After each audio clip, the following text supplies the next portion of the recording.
Hi everyone, welcome back to my channel and a new video series for Linux interview questions which I faced in my recent interviews.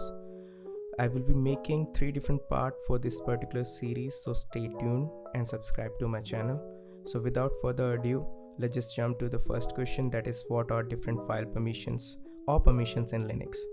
There are different permissions in Linux such as user, group and other permissions, and on top of them they will be having read, write and execute. Now this is a straightforward question. Sometimes the interviewer will try to trick you and will ask you the question that if you type ls-l, what are the 10 hyphens in front of the file name represent?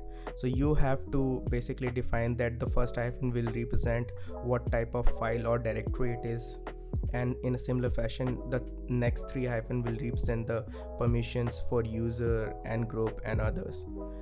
The next question is, what command is used to see process list in hierarchical structure along with PID? So you can use ps3 hyphen capital P to see the process list in hierarchical structure. Next question is command to check all running process. This is a straightforward question, that is top you can use. Sometimes they will ask you command to check the free memory, so you can use free -m or -G.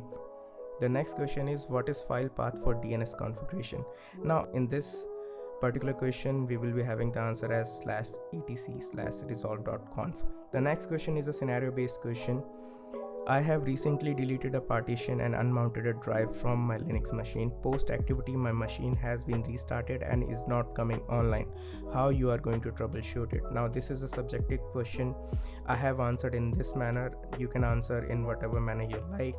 You simply have to sell your answer to the interviewer. It all depends upon that. So my answer was that I will try to ping and check if the instance is running or not. We'll try to verify the instance status check in AWS console. We'll check from action tab and take the instance screenshot to see if it is hung or something like that. If it is hung, then I will spin up a new instance from AMI backup and make the service available, because it is going to be my first priority to make the service available for the user. After that I will be troubleshooting the instance, that is spin up a new instance from AMI backup with some configuration, detach the C drive from my hung instance and basically attach it as a drive to my new instance and then troubleshoot it. Now the next step which I mentioned was, since we have removed a drive, it is possibility that the entry for the drive in /etc/fs tab is still persisting and causing the instance to halt the booting operation.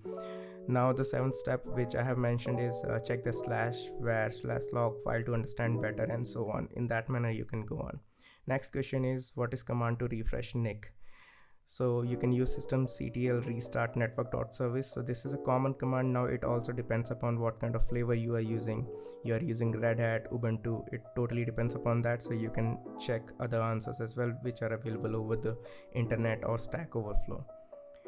Another question is command to check the port my instance is listening on. So I answered netstat-anpe. Next question is, I want to run a script every second. Can you tell me the cron expression to achieve this? Now this is a tricky question. If you forget that cron will be having the minimum value to set a cron expression is 1 minute, then you will be tricked for this answer. So you can directly answer that it is not possible to run a cron in every second.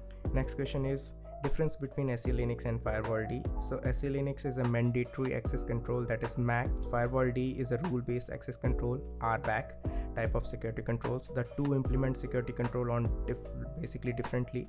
MAC operates at kernel and OS level, while RBAC operate at network layer up to application layer. As a result, MAC takes precedence over RBAC, but it does not make MAC better than RBAC. Now the next question is difference between yum and RPM. This is the common question which I have seen. The reason they ask you, because the next question after this sometimes people do not know. So RPM basically it does not resolve dependencies, you must install them manually, whereas in yum will resolve the dependencies automatically. Now the next question after this question usually arises is, if I want to install dependencies using RPM, what is the command for it? Then you can use rpm-ivh, and if you want to check the dependencies, then you can use rpm-q and capital PR. So this will list the dependencies. Bonus question associated with this is, what is the difference between rpm-ivh and rpm-U small vh? So I will represents install, V represents verbose, H represents hash, and U represents upgrade. So in that manner you can understand that what is happening. I will share this document later on as a link in my video description, so please wait for that. And thank you so much for your time. Please do share this video with someone who can utilize this information. I would love to hear your stories if you are able to clear any kind of interviews using this kind of information. Do leave your feedback in the comment section. I really appreciate your support. Once again, have a wonderful day. Thank you so much for your time.